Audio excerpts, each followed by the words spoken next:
You're not going to be a dictator, are you? I said, no, no, no, other than day one. Donald Trump has successfully moved the Overton window in a way that is as dangerous for the future of democracy in this country as anything else. This is what Vout and Project 2025 wanted. He's daring Tom Homan to come and arrest him. Should he do it? I would do it if I were Tom. I think it's great. They control the Congress, they control the White House, and they control the courts.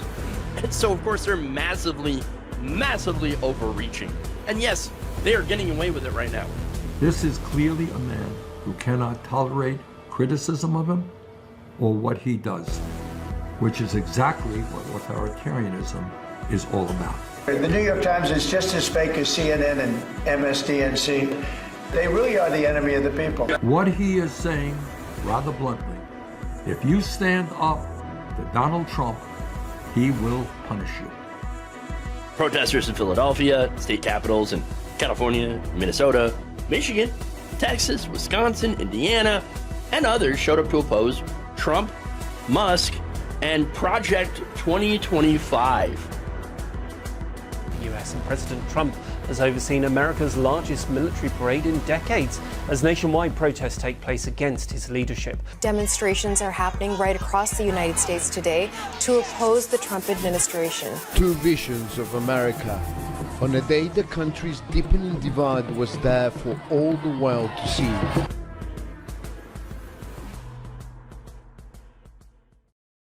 Good afternoon, everybody. Welcome to the show. I'm your host, Jeff Waldorf, and you are watching Logically Left right here, YouTube, Facebook, Twitch, all the usual partners. Not really partners, though.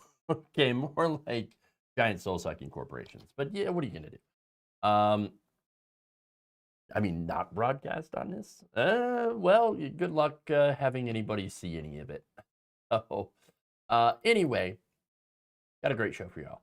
Okay, look, I'm gonna be talking about how Canada is triggering Donald Trump, specifically using Ronald Reagan.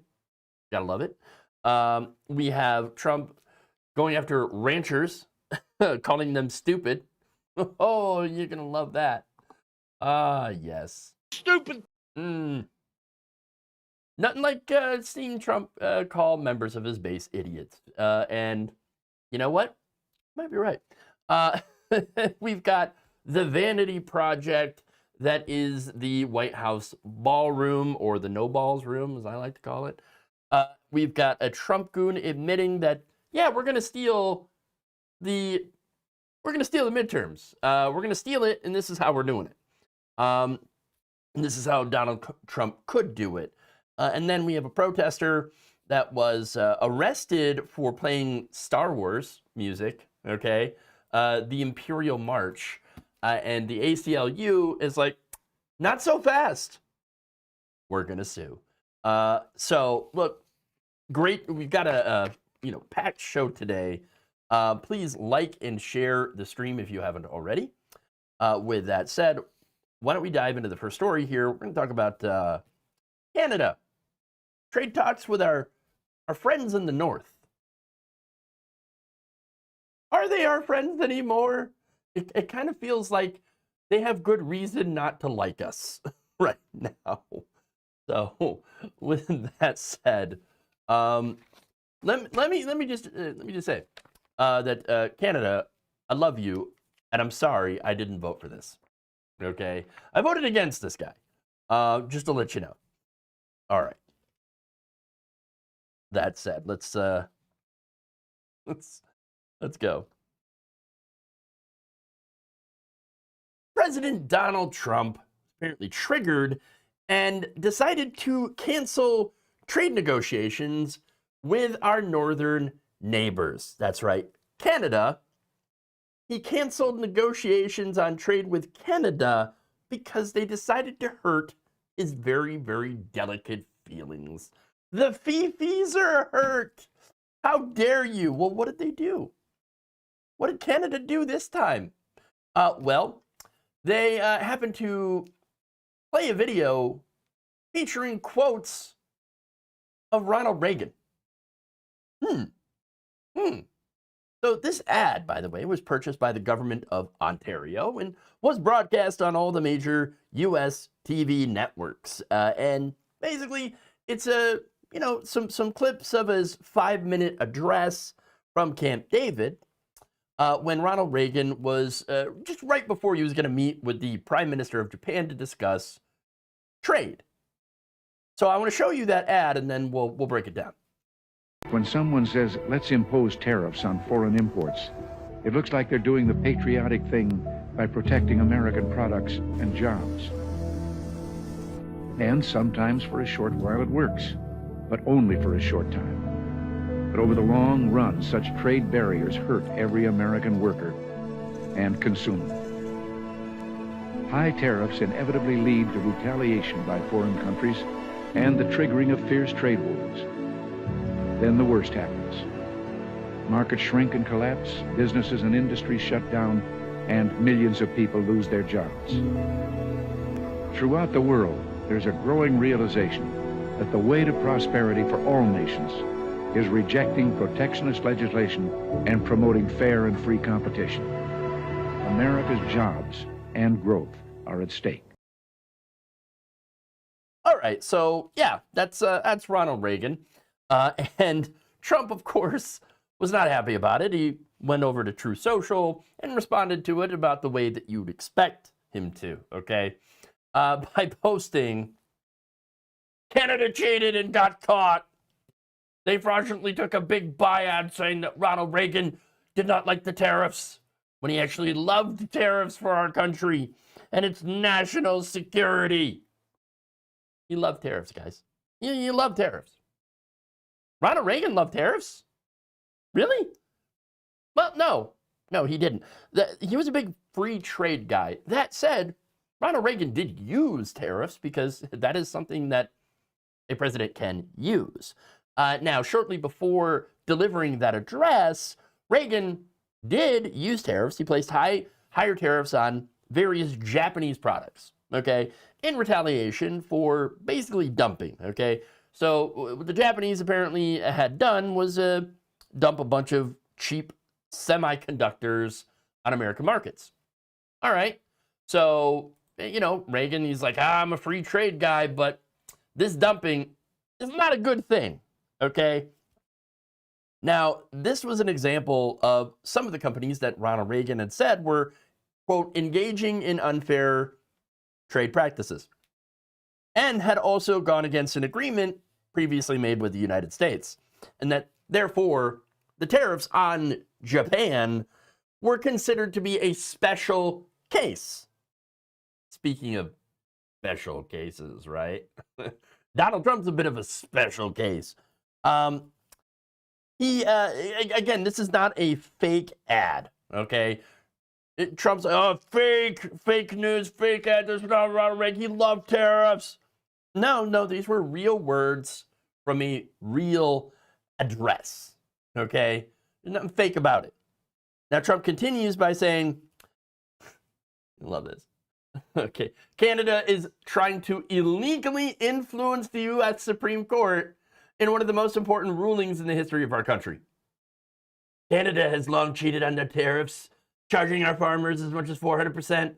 Now they and other countries can't take advantage of the U.S. any longer. Thank you to the Ronald Reagan Foundation for exposing this fraud. Make America great again. So the Reagan Foundation, by the way, was like, hey, we can give you permission to use this. Fair enough. But you would think that it would be considered to be fair use. All right. Look, here's the thing. Okay. Is Canada cheating? Well, no. Do they have tariffs on dairy products? Yes, they do. But look, we're going to get into some details here. Oh my God, some nuance. Oh shit. No, not nuance, anything but that. But funny enough, before I get into those details, I just want to let you know who allowed the trade deal between the U.S. and Canada. That would be Donald Trump. Okay, in 2018, he signed a trade agreement with Canada and Mexico. So anything that's in that now, oh, what a terrible trade deal that they're cheating on. No, what was in that trade deal are things that apparently Donald Trump was okay with before, but now is against. Weird. Now, here's the thing. Are they cheating with these tariffs? Are dairy farmers getting milked by Canada? No. See, the trade agreement actually stipulates that Canada accepts a certain amount of U.S. dairy products duty-free. That means no tariffs on them whatsoever. So this is under what is basically a tariff rate quota. Anything that, obviously is above that cap does get tariffed around 250 to 270%, not 400%. All right? That's still really high. Think about it. But here's the thing. U.S. dairy exports don't even come close to hitting the cap, okay? And for a variety of different reasons, okay? And so there's a little bit of protectionism in here for Canada's dairy industry, right? But the reality is we export around $1 to $1.1 billion worth of dairy to Canada without tariffs, duty-free, okay? So there you go. Now, the International Dairy Foods Association, a lobbying group that advocates on behalf of the U.S. dairy industry, said in a March 7th statement that the U.S. has never gotten close to exceeding our USMCA quotas. That means, again, the $1.1 billion in dairy that we export to Canada duty-free. Okay? Oops. So I don't understand how they would be robbing us with that. Okay? It's like he doesn't even know what was in his landmark trade deal. Oh, right, that's exactly what's going on. He doesn't know anything. Okay? Now, Trump, he's just, for lack of a better phrase, bullshitting everybody while crying and walking away from trade negotiations, which is not going to help anybody. Okay, this is not going to help anyone.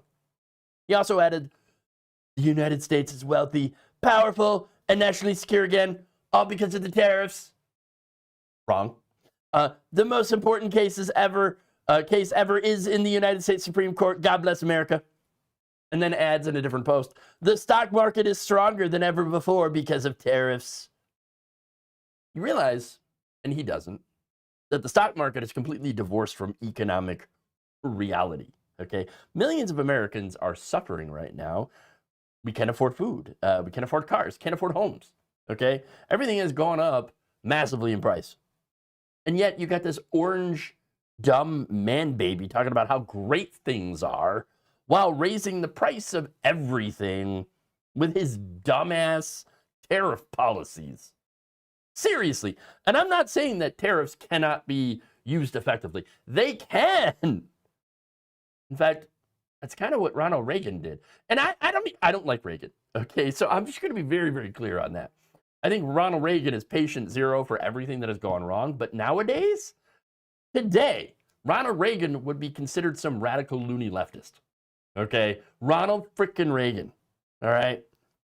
Again, tariffs can be used effectively if you are smart. Donald Trump, not smart.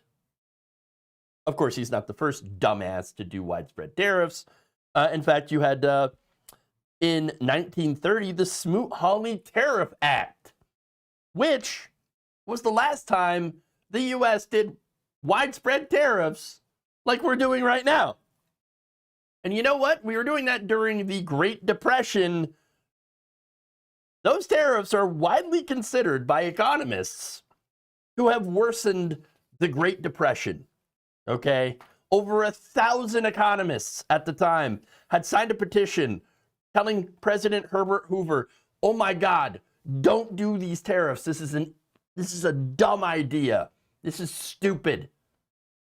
Well, he did it anyway because of pressure from his party and from business leaders. Now, Trump, he's getting pressure to not do these things from business leaders, okay? He's getting all sorts of pressure, and he's doing it anyway. And so now, look, back then, that made the Depression last longer and more devastating than it would have been otherwise, okay? Yes, we still would have been through a Great Depression. It's just the tariffs made it worse, okay? In fact, FDR actually ran on lowering those tariffs, and after winning, like in a massive landslide, okay, and getting control of Congress, Democrats passed something called the Reciprocal Trade Agreement Act of 1934, which allowed the president to negotiate tariff reductions on a bilateral basis. So now, right now, the lower courts have already ruled that Donald Trump and his unilateral tariffs are illegal. But the case is at the Supreme Court now, which concerns me. It should concern everyone, right? Because this court keeps handing Trump wins. And this one would be a big one, okay? It would be a big win for him and a gigantic loss for American consumers who already are and will continue to pay the price. So there you go.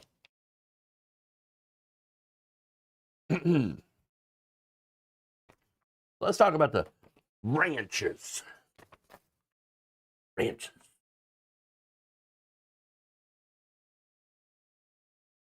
Oh boy. All right.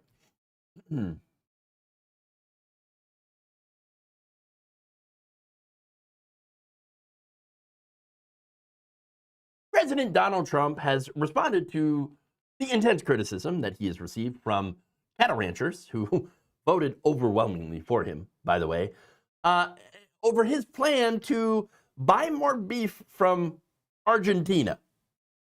So that plan is like, well, I got to do something to lower the price of beef, so I'm just going to help out my friend Javier Milei in Argentina by buying a whole bunch of beef from them. You know, after we, of course, pretty much gave away our soybean exports to Argentina as well. So there you go. Now, taking to, of course, Truth Social, because Truth Central. He wrote that the ranchers, are basically too stupid to understand my brilliant 3D chess moves on trade. Here's what he wrote. The cattle ranchers, who I love, don't understand that the only reason they are doing so well for the first time in decades is because I put tariffs on cattle coming into the United States, including a 50% tariff on Brazil. Actually, the reason that he put a 50% tariff on Brazil is because they actually did lock up their coup-plotting former president. Just saying. Just saying. But the other part is, cattle ranchers, they're not doing well. That's kind of the whole problem. They're doing very, very poorly, okay? I'm going to get into why. But first, he said, if it weren't for me, they would be doing just as they've done for the past 20 years. Terrible. It would be nice if they would understand that. What? Why haven't you thanked me yet? Why haven't you thanked me for all the things that I've done for you? I haven't heard a thank you. Oh my God. It would be nice if they understood that, but they also have to get their prices down. Because the consumer is a very big factor in my thinking. Also, okay, here's the thing. Cattle ranchers are not doing well, and yes, they haven't been doing well for some time. Look, currently we are at very, very thin herds, okay? NPR reported recently that America's beef cattle herd is actually the smallest that it's been in 75 years. So, yeah, those small herds, that's going to raise the price of beef, okay? And why is the herd so thin? Why? Well, there's a lot of different factors. One of them is drought, okay? Yeah, we've been experiencing drought. And look, anyone who's raised cattle or is familiar with, what it takes to raise cattle knows that the herds consume tons of water. Approximately a gallon per 100 pounds, okay? And that's in cold weather. When it's hot, basically you would double that. Okay, so 2 gallons per 100 pounds. Okay, so yes, we've had a lot of hot days. Okay, we've had a lot of hot days. In fact, the days just keep getting hotter because the climate is warming. Yes, and that's actually part of this reason. Okay, so part of the reason that herds are so small is because of the drought, which is driven by climate change, and climate change, of course, makes it that it's hotter so that they consume more water, and there's less of that because of the drought and the climate change. All this is related, okay? Now, there's also the increased costs of feeding the cattle, and you also have reduced land for grazing, again, exacerbated by climate change. Oops. So this is all why U.S. herds are now at record lows and why beef prices are at record highs. And unfortunately, they're going to stay that way for the foreseeable future. That sucks because I really do like beef, okay? Now, look, it would take, even if we were to fix all these issues, right? Somehow, it would still take a while for beef prices to go back down because you would have to repopulate the herds, okay? And so that's one of the issues here, okay?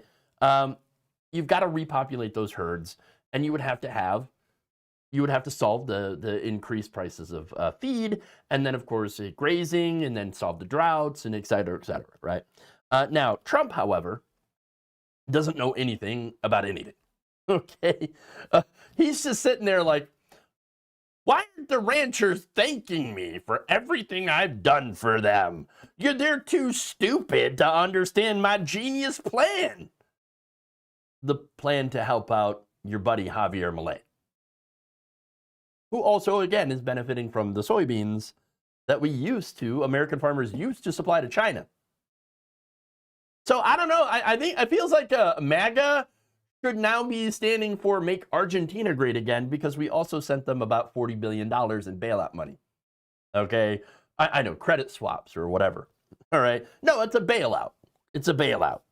And so, yes, look, the National Farmers Union said that Trump's tariffs on soybeans, okay, have sent China into the arms of Argentina, which again had already received a massive bailout from our government. The last thing we need, they said, is to reward them by importing more of their beef.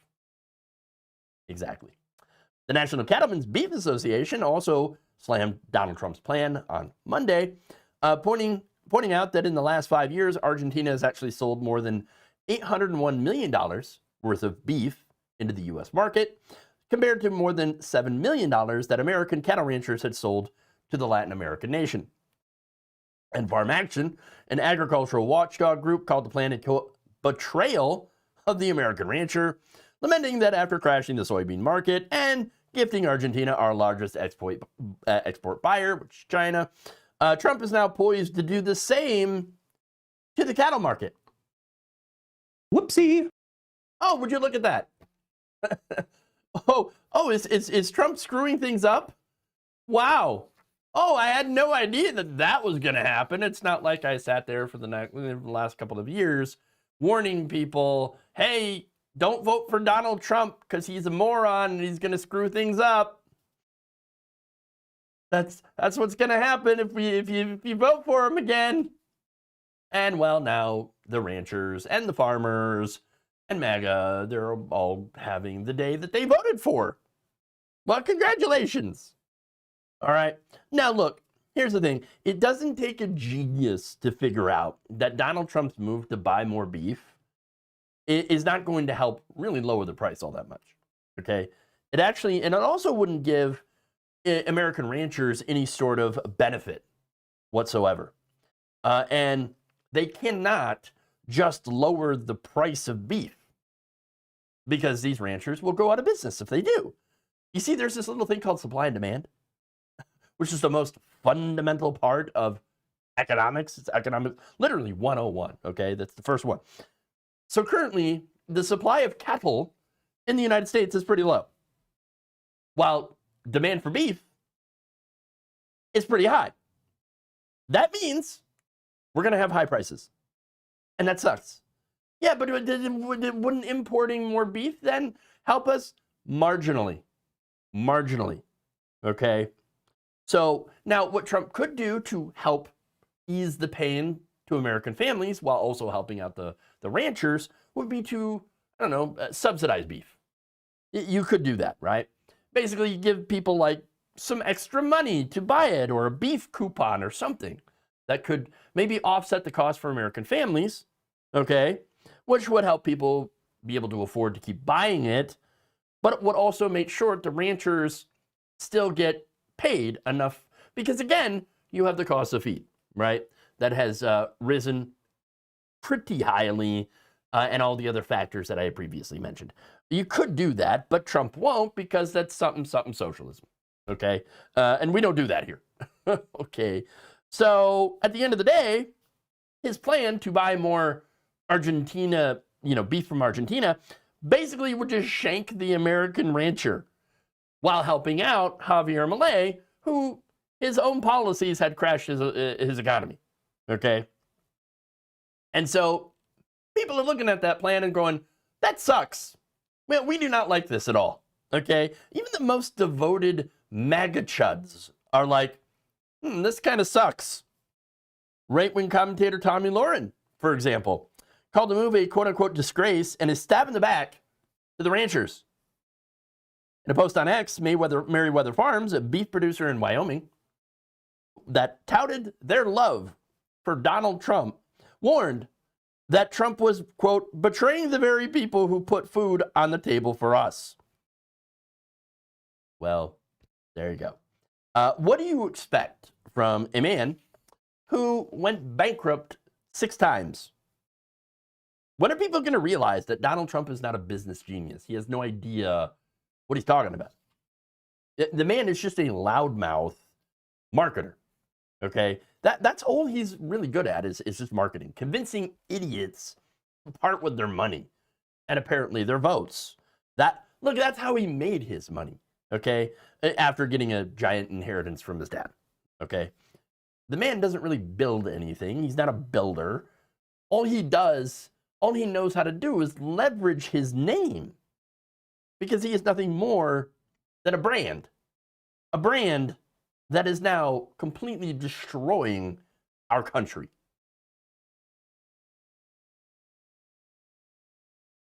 As Inverted Jester points out in the chat, you cannot gaslight the pocketbook. That's right. That's right. Many people, all you have to do is just look at, is gas down? No, gas isn't down here. No, well, where is it down? Is it down anywhere? No. What about, beef? Oh, still more expensive, still very expensive. Oh, gee. What about the rest of the groceries? Still pretty expensive. It might be that Donald Trump is lying to us about stuff. When he keeps saying how great the economy is, turns out not true. Shocker. Shocking that someone who would lie so much, who lied over 30,000 times, would lie to us. Amazing that people just don't understand that. All right. Move on here. Being in the pocketbook. President Donald Trump's new White House renovation project is pissing off large numbers of Americans. Okay, according to new polling, about 53% of all Americans said that they strongly or somewhat disapprove of Trump's decision to demolish the East Wing as part of the renovations for his new ballroom, or as I like to call it, the lack of balls room. Okay, 24%, of course, according to that same poll, approve, and 24% said, I don't know about this one. Now, the question follows up on a separate one about the plans to renovate and build additions to the White House, including that new ballroom and a patio in the Rose Garden. 50% said that they disapprove of the plans, 33% do approve, Again, that 33%, that number just keeps popping up. Now that's the floor for Trump. Okay, he will never, anything he does will never go lower than 33%. Okay, he will always have that number of support. Okay, and 17%, of course, were like, I don't know. Oh, okay. Now, this poll comes same day that Trump had increased the initial price tag of the ballroom from $200 million to $300 million. It's a $100 million increase, okay? And so, oops. Now, look, they had floated that initial price tag back in July, and then I guess they did raise it to $250 million in September, and now they're like, it's $300 million.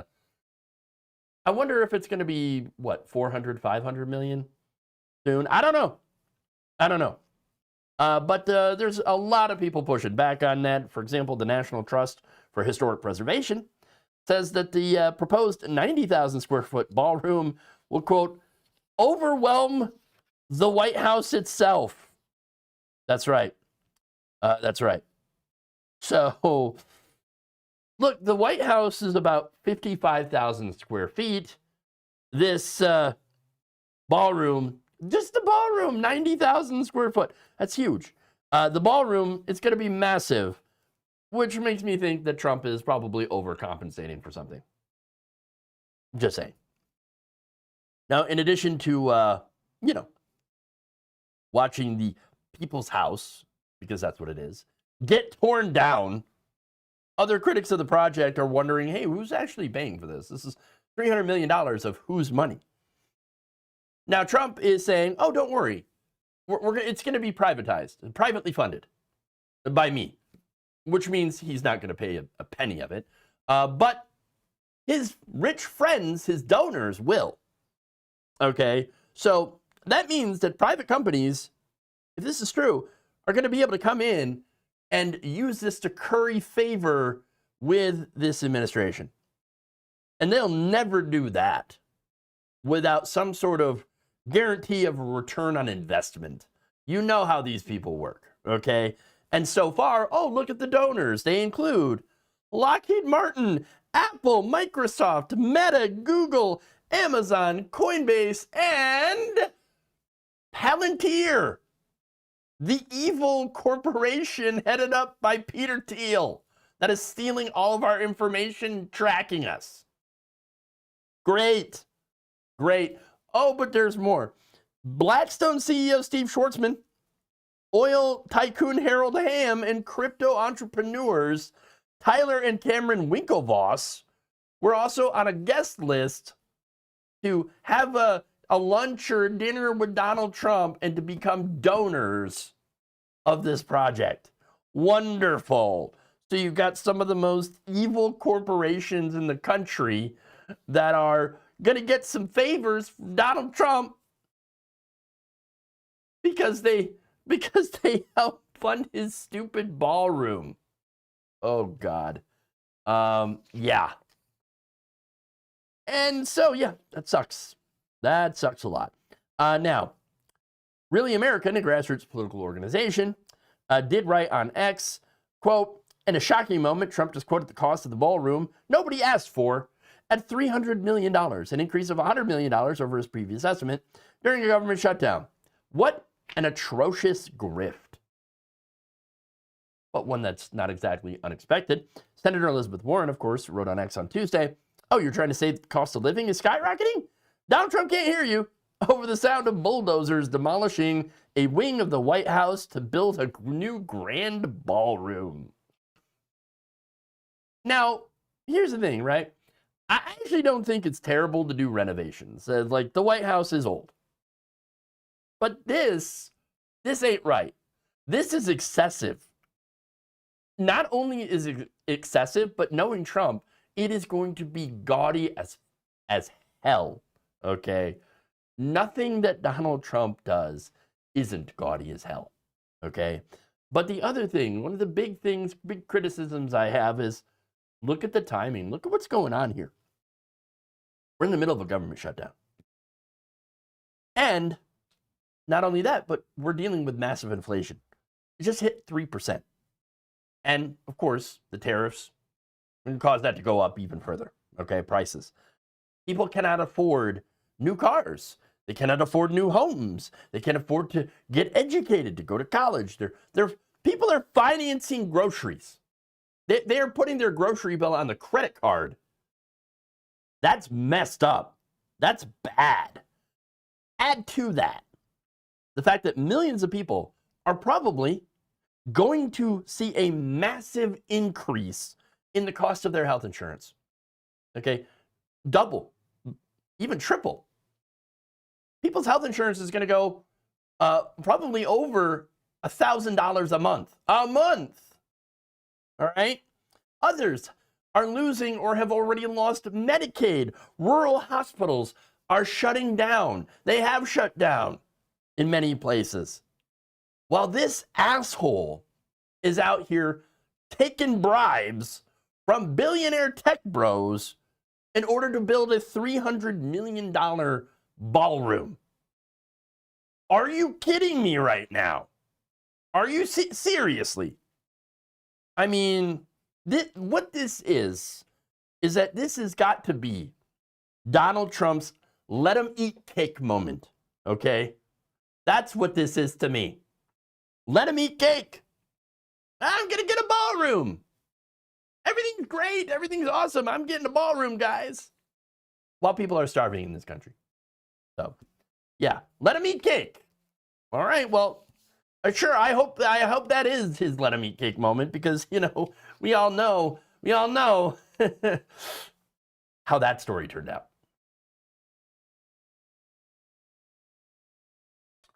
So there you go. All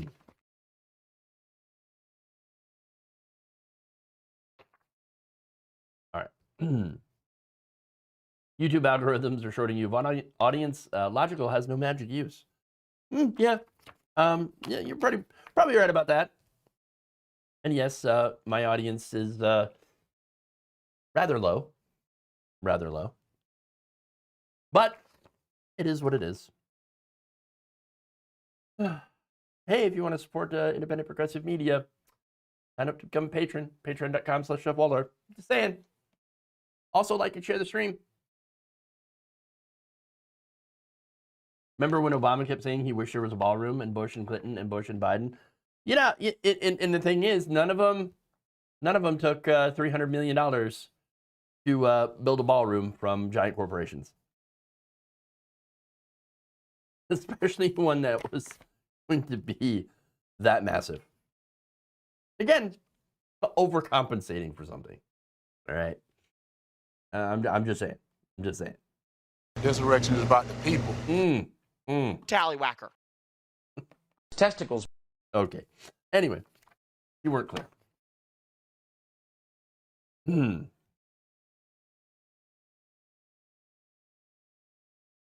Oh boy. It's not good. A Trump appointee has admitted that there is a plan to try to steal the midterms. It's according to a recent report in the New York Times, published on Wednesday. During a call back in March with right-wing activists, a woman who has since been appointed to Trump's newly created election integrity position within DHS had suggested that Trump could cancel the midterms by declaring a national emergency, okay, which would give him new authority to change election rules that are typically decided by state and local governments. This, of course, would be a massive authoritarian takeover, okay? Where are all the people that were like, states' rights? They don't believe in states' rights anymore, okay? Because they're not saying anything about this. They're saying, oh, states' rights? Don't care. Let the government, let big government, big daddy government over here, headed up by Donald Trump, come in and take over the elections for all the states.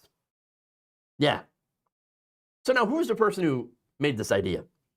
Well, Heather Honey, okay, who was formerly a Pennsylvania-based private investigator, so she's private dick, who became a huge proponent of Trump's efforts to overturn the 2020 election. Oh boy.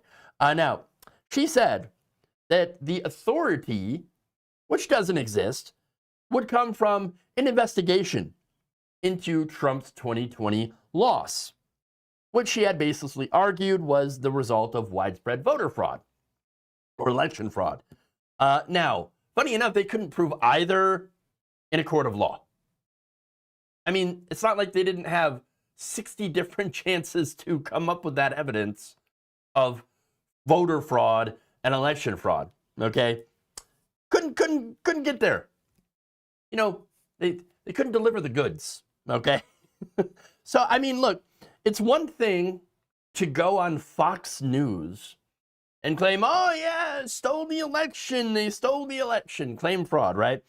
Which they did, by the way, until they got sued for defamation and lost by Dominion and Smartmatic, okay? But it's one thing to do that, okay? And what they did, of course, is they flew too close to the sun on that one. They were actually pointing out like, Smartmatic and Dominion, they did the fraud. That's right, Hugo Chavez, you know, the ghost of Hugo Chavez and the voting machines, and oh my God, that's how they stole the election. They could have been much more vague and gotten away with it. But no, they flew too close to the sun, and so therefore, crashed down to earth. But anyway, those lawsuits, okay, they lost those lawsuits, Fox News did, okay, because there wasn't any proof of voter fraud. And in those lawsuits, by the way, Fox News literally tried to argue that, oh, no, we're just an entertainment channel, and no reasonable person should expect us to tell the truth. And so that's why it's okay. It was just our opinion, man. Oh, okay. Okay, yeah, just your opinion, man. Sure. Just forget about the evidence. That's basically what they argued, okay? That's what they're doing here. Now, getting back to Heather Honey, right, and Trump, they want to stop the midterm elections from happening. They know they're going to get wiped out, okay? And they are trying to use the specter of voter fraud in order to take over, okay? In order to end democracy in this country. Now, Honey suggested that the Trump administration has some quote-unquote additional powers that don't exist right now. So, wait, he doesn't have the powers then? Thanks for admitting that.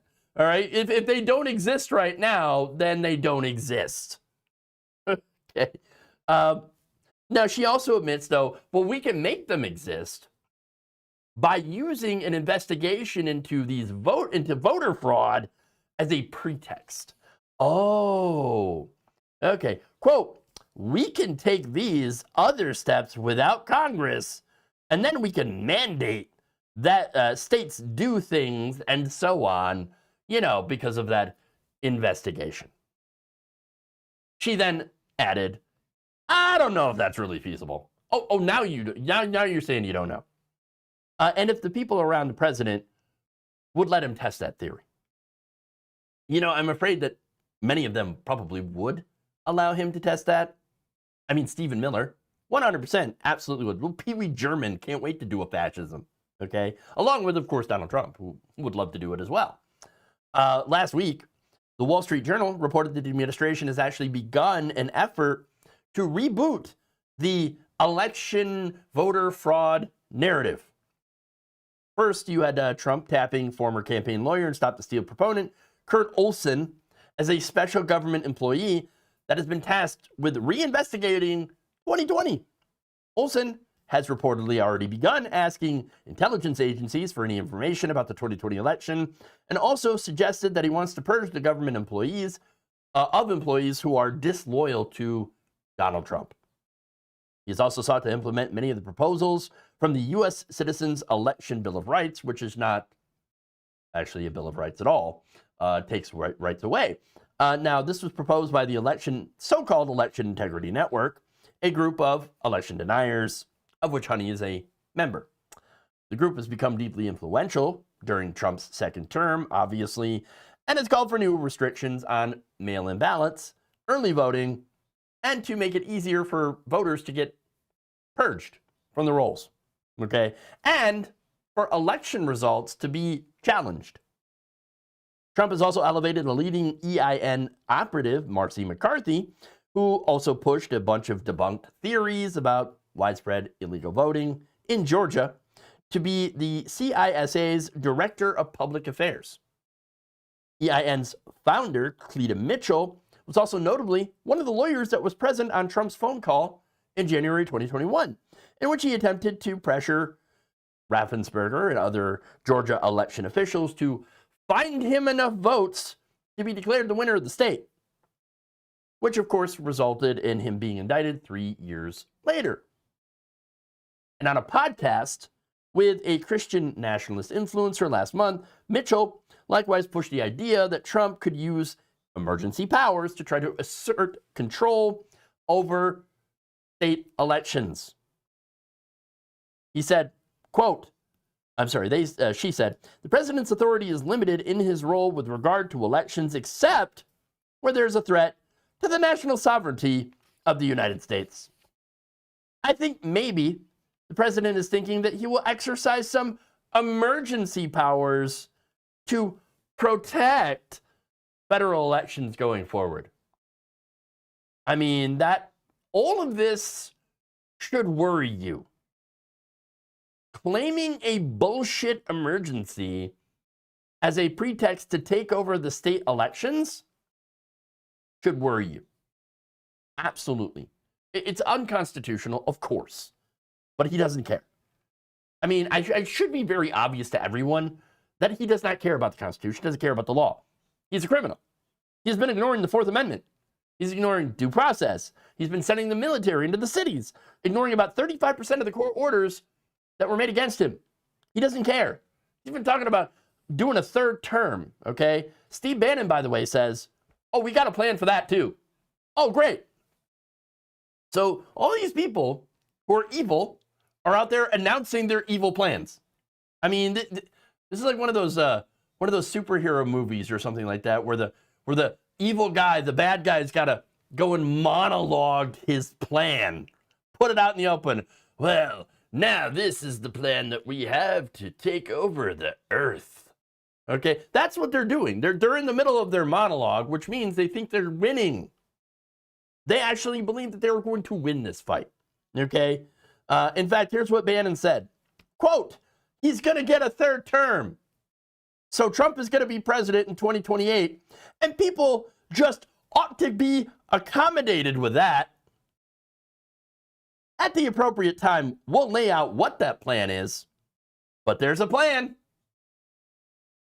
Oh, hell no. Fuck no. All right? Hell no.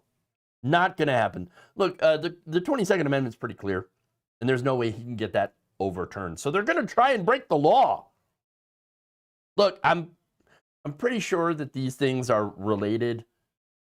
Him being their plan to make him the president in 2028 in an illegal third term, and to take over the state elections to ensure that, Democrats do not win anything in the midterms because we have just taken it. Okay? Look, here's the thing, though, okay? The plan was never really to completely eliminate elections. No, they wouldn't get away with that. But they do want to change the rules. They do want to rig them, and they do want to put these state elections in control of the executive branch. Okay? And they're going to do that. They're going to rig those elections in their favor so that they never lose. It's going to be a lot like Russia. Okay? That's what our elections are going to look like now. They're going to look like the Russian elections. One-party rule. And yes, there are elections there, but you still have one-party rule and a president that stays in power for life. That is what the far right has planned for us. And we need to make sure to fight to make sure that this doesn't happen.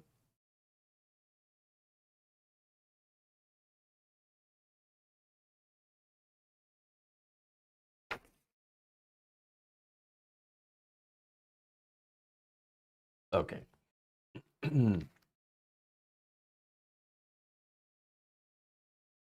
One last thing for you.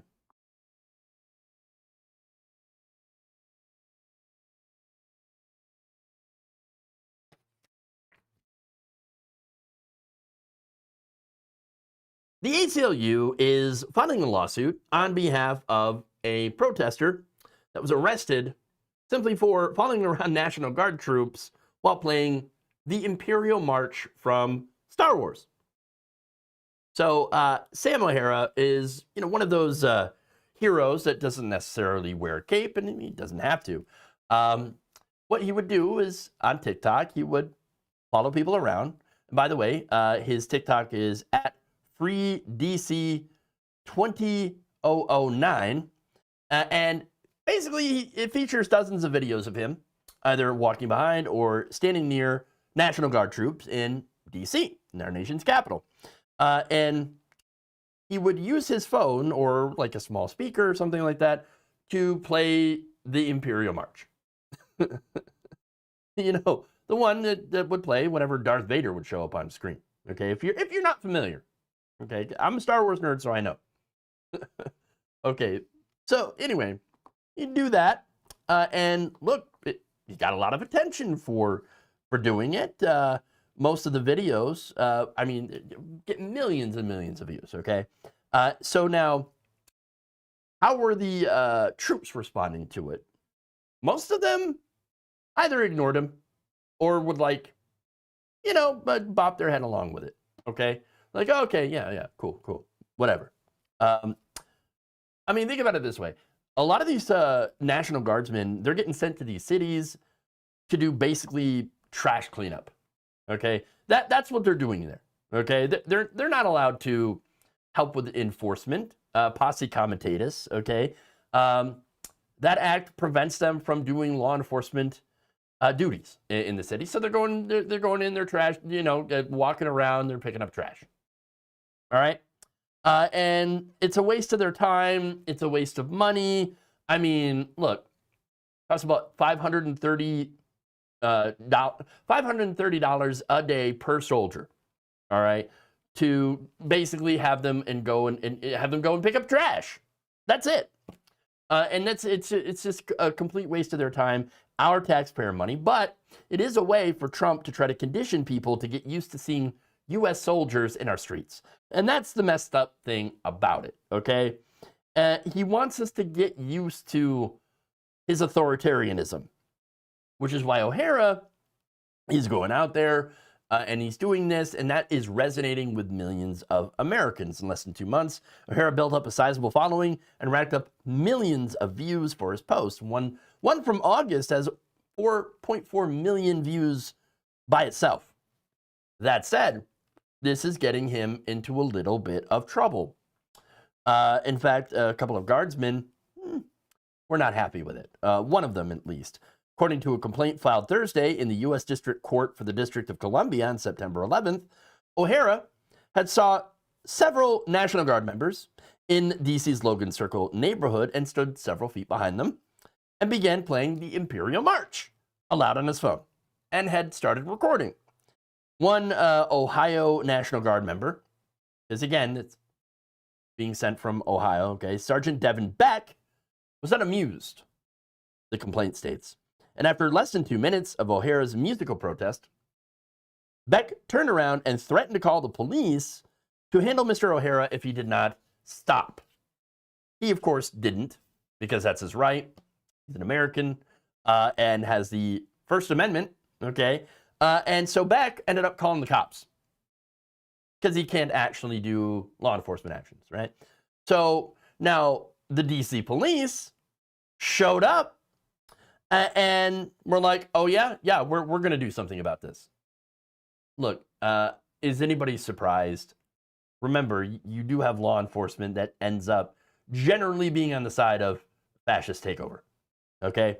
So the MPD officers who arrived on the scene actually accused O'Hara of harassing and assaulting the National Guard members, which he did not do. Absolute ridiculous charges. Of course, O'Hara denied them, He's like, no, I'm peacefully protesting here. I'm standing on the sidewalk and I'm playing music on my phone. Now, the MPD officers, however, tightly handcuffed to detain Mr. O'Hara for between 15 and 20 minutes.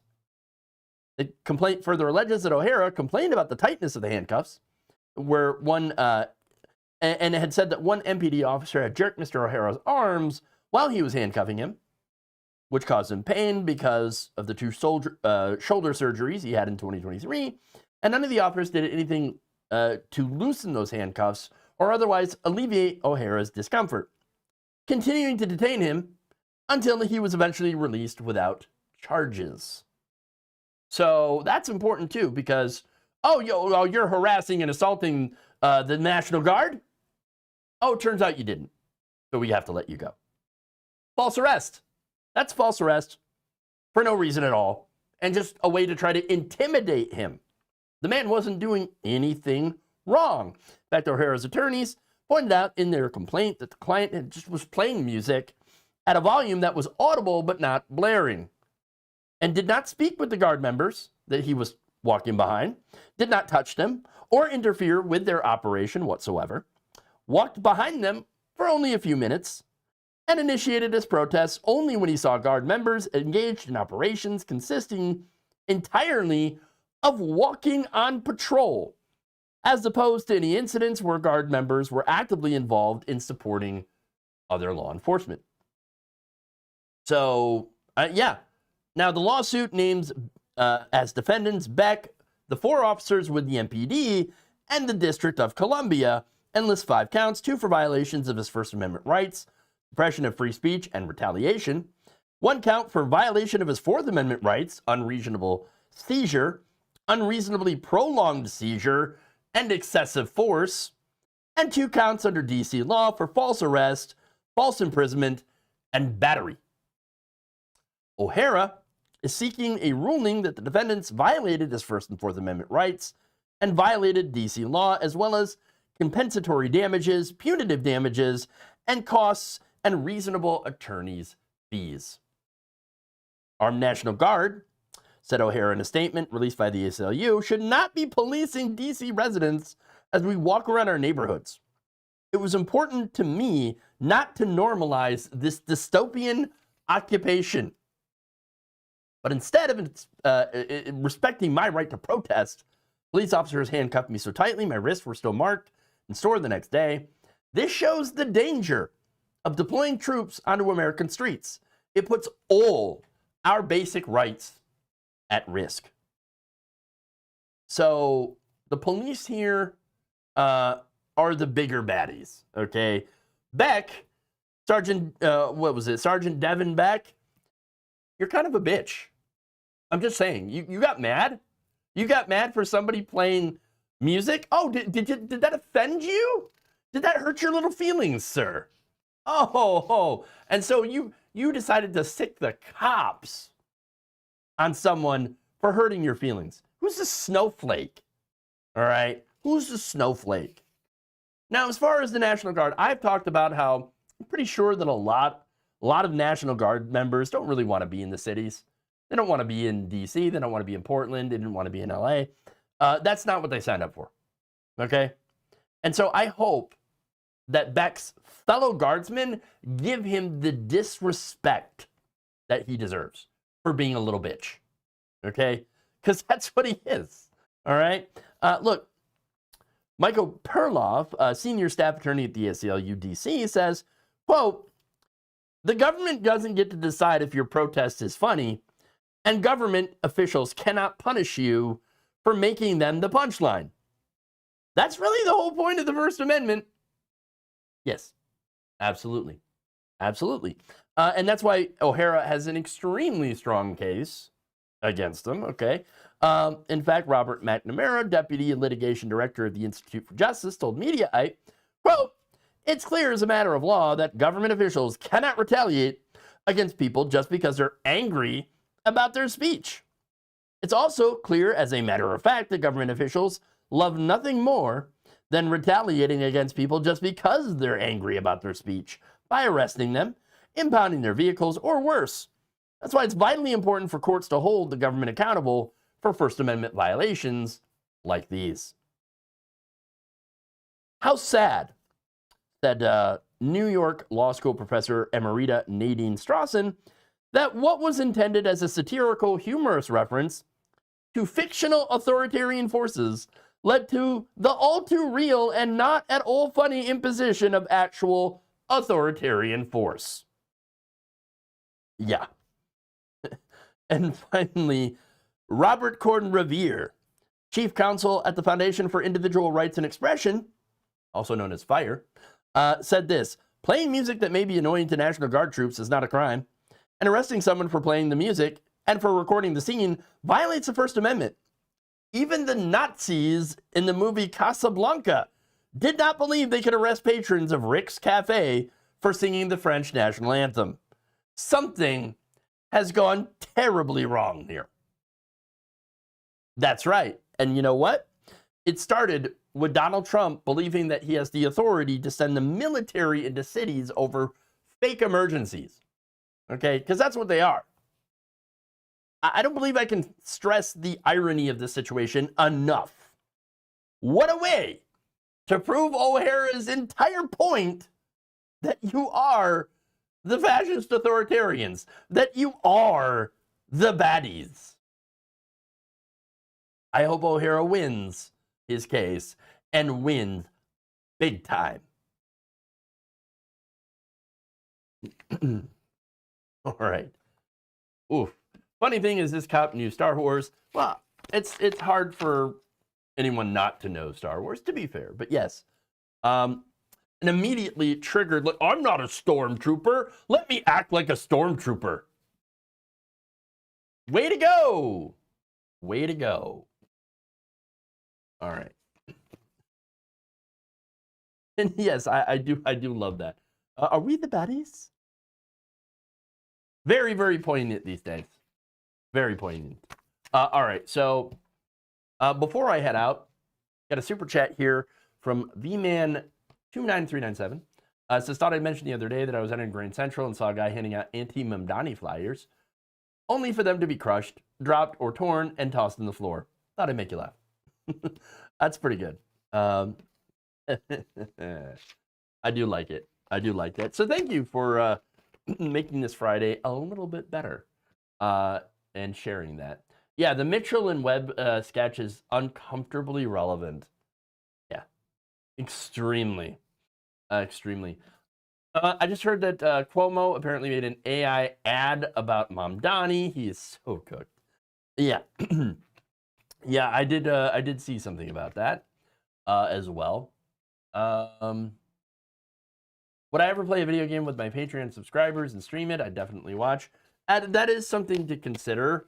I would just have to find time for it, and a particular kind of game. So, but it is something that I would think about.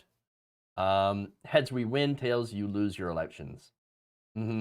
Unfortunately.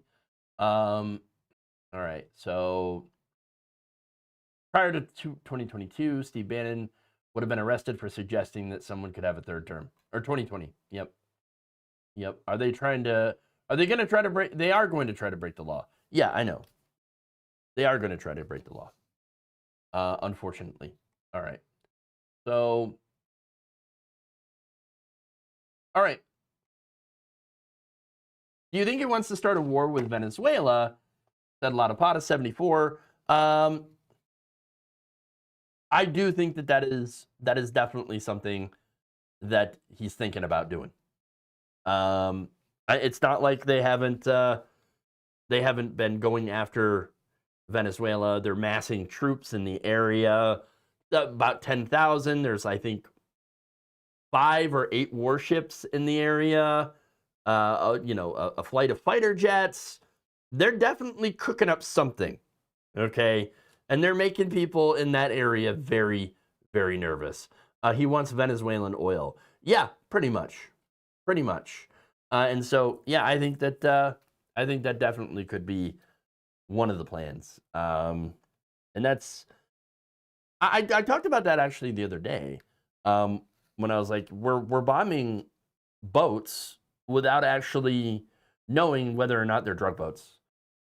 It doesn't matter to him. And now we're apparently bombing boats in the Pacific now that we don't know whether or not they're drug boats. And even if they were drug boats, that doesn't give us the ability to just unilaterally bomb things. And they're also, I think that they're already waging war in Venezuela on the ground, but I haven't told anybody. Well, what I do know is that the CIA has been dispatched to do operations in Venezuela, and that, not good at all. Not good at all. Where's all the anti-war people, by the way? Where's all the anti-war MAGA people that, we're interested in getting the United States in another foreign conflict? Where are they? Where are they? I don't think that there is anywhere. What do? I have no idea. No idea. And so I don't think a lot of people know what exactly we are supposed to do. As far as like what is the plan here? I don't know. And that's scary because we're in a place where we shouldn't be at.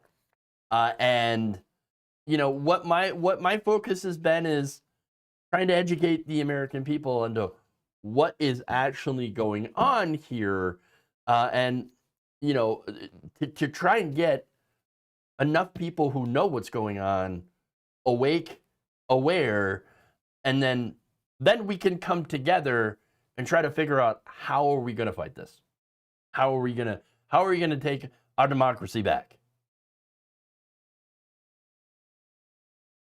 Okay. But anyway, yeah, he's going to stop the wars. He's going to stop the wars and then start a bunch of new ones. Like in Venezuela. Oh boy. All right. That's all I got for y'all today. Please like and share the stream if you haven't already. Very important that you do so. Helps us out. Subscribe if you haven't already as well. Check out our live streams, of course. 2 p.m. Eastern, Monday, Tuesday, Thursday, and Friday over on this channel. And then, share the videos out.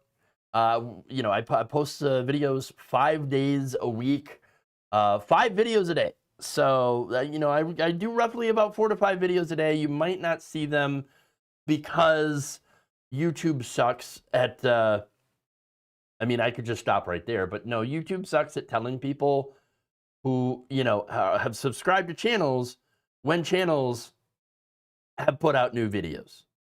So 4 to 5 videos a day, that's what I put up.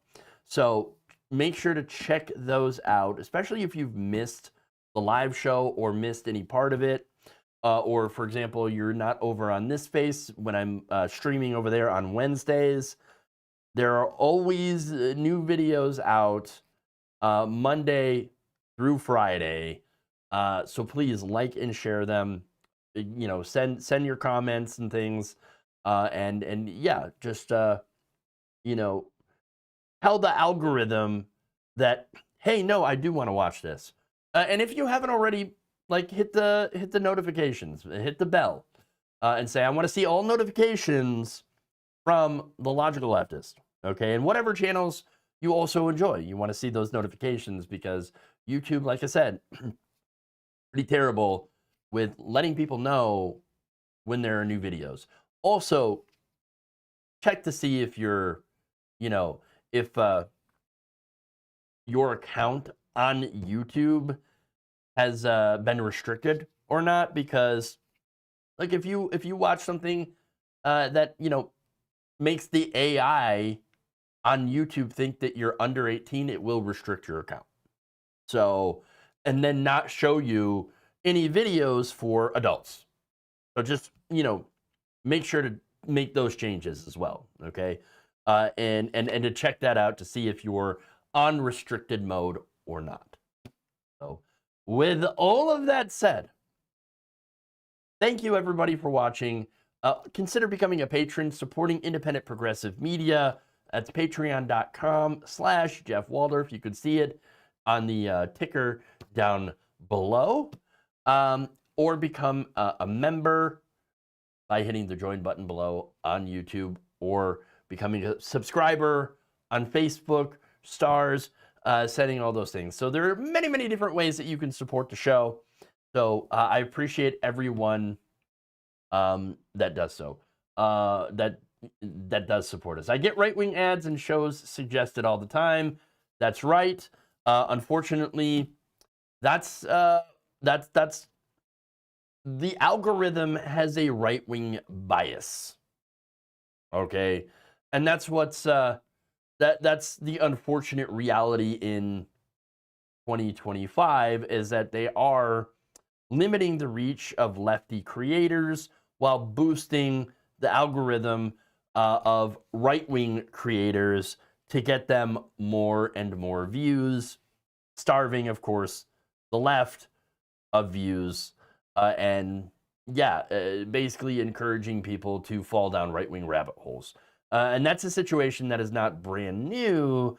It's just a situation that continues to get more and more apparent as time goes by. So anyway, I wonder why your live hasn't had more viewers. Yeah. It just doesn't show people. And I'm trying to do everything I can to kind of boost and juice engagement. But, you know, there's only so much you can do to fight upstream against these algorithms. And so I'm going to keep doing what I can, and I'm just going to ask you all to do what you can in making sure to let the YouTube algorithm know that, hey, I do like this content. I want to engage. Serve me more of this content and stop serving me as much right-wing slop. Okay. But anyway, thank you all. Love you. And remember, change begins with you. Good night, everybody. And I'll see you hopefully back here on Monday.